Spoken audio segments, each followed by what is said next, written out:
I freaking called it. I called it. Last week, last review, I stated that most likely there was going to be some form of Aldnoah somewhere in the wreckage of the Heaven's Fall, and at the exact same time, most likely there was going to be a Martian mech to be able to use on our side, the human side. So right there, fucking call. I'm good. Oh my god. You know, the sad thing is, okay, the sad thing is I can't spoil myself. I can't read the manga enough, and so there's no way in hell I could have known. So it feels so good when you get a Fury correct. So anyways, besides that, I love the freaking ending, and I love this entire episode. Really action-packed, and it shows you Slain and Inaho working together. Or should I call them Bat and Orange? Now that right there made me fucking laugh, okay? When you had Inaho call freaking Slain Bat, and when you had Slain being called, calling Inaho Orange, I was just like, wow, that is just something fucked up, okay? And then all of a sudden you have both of those calling the freaking, the girl in the freaking mech calling her like she's Ashura. I'm like, it's a very, very funny way they worded the names, and at the exact same time, it really just lightened the mood up of this episode. But besides that, the ending is the biggest shocker when it comes to this episode. Mainly, I'm not shocked about, I guess, the entire bit with the princess using Aldnoah and turning a giant freaking battlecruiser ship that they were using earlier into a fucking death machine. I'm not really confused about that, and I'm not that shocked, because I expected it. What I'm really shocked about is, Inaho betraying Slain. For instance, the last words of this episode, you have Inaho state, "You're still my enemy." And he shoots him down. Like, he shoots him down, he goes and crashes into the water. Now, here's the thing, okay? I highly doubt Slain is dead. You can obviously tell Slain and Inaho are the main characters of this series, so they're both going to have their different perspectives and roles to play in Aldnoah. So, I highly doubt Slain is dead, and I think now we have our main antagonist. For instance, I don't know who is going to be the antagonist or protagonist, but we clearly have our two rivals. We have Slain and Inaho. Inaho wants to exploit the princess, and at the exact same time, you have Slain that just loves the princess. He's crushing on her, and at the exact same time, you see him trying to protect her. So, you have both sides currently going after the princess, but at the exact same time, they're both enemies with their own different goals in sight. So, the big thing here, okay, the big thing that was really cool is the final lots. Just, damn, that's fucking good, because Inaho went and fucked up, okay?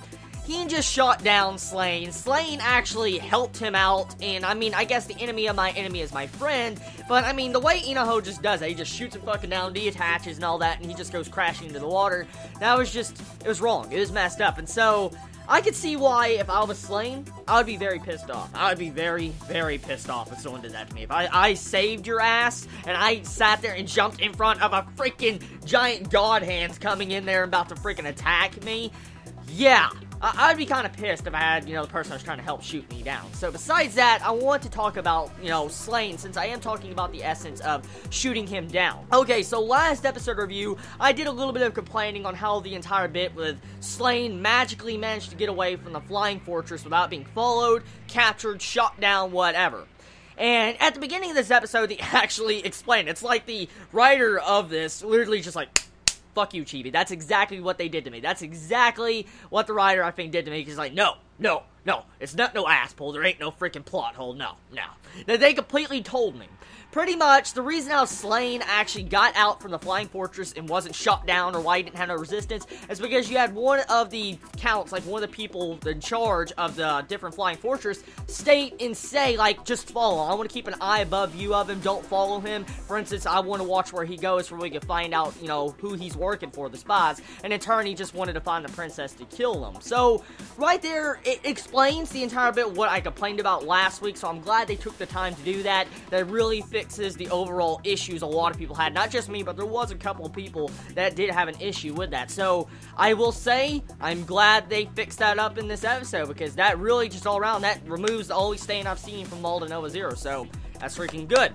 Now, here's the thing. What is going to happen next? What is the big thing that is going to happen next? Okay, clearly, Inaho just put something in motion that he should not have done. He just pissed off Slain. So, I came up with the entire theory of how the princess was going to be able to use the Aldnoah, and you were going to have, probably Inaho use the mech to be able to kill people with, and you're probably going to have Slain help him out too. So, I mean, there's a lot of questions and theories I can spin off right now, but the big thing is like, how did they get that big-ass ship, okay? See, we really don't know much about Aldnoa. We don't know exactly much about the material. We don't know really how it works. We at least seen a little bit of glimpse of it. So, the princess is the only one that can use it unless she gifts it to other people.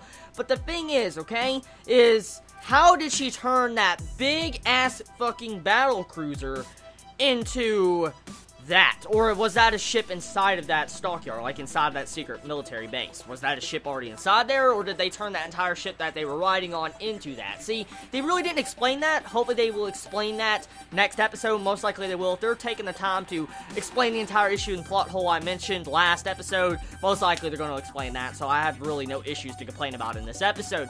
The only thing, though, is I wonder how far Aldnoa can go. I mean, can it mess with current technology, or does it have to be, like, built from the ground up with a new machine? That's the only thing I'm questioning right now.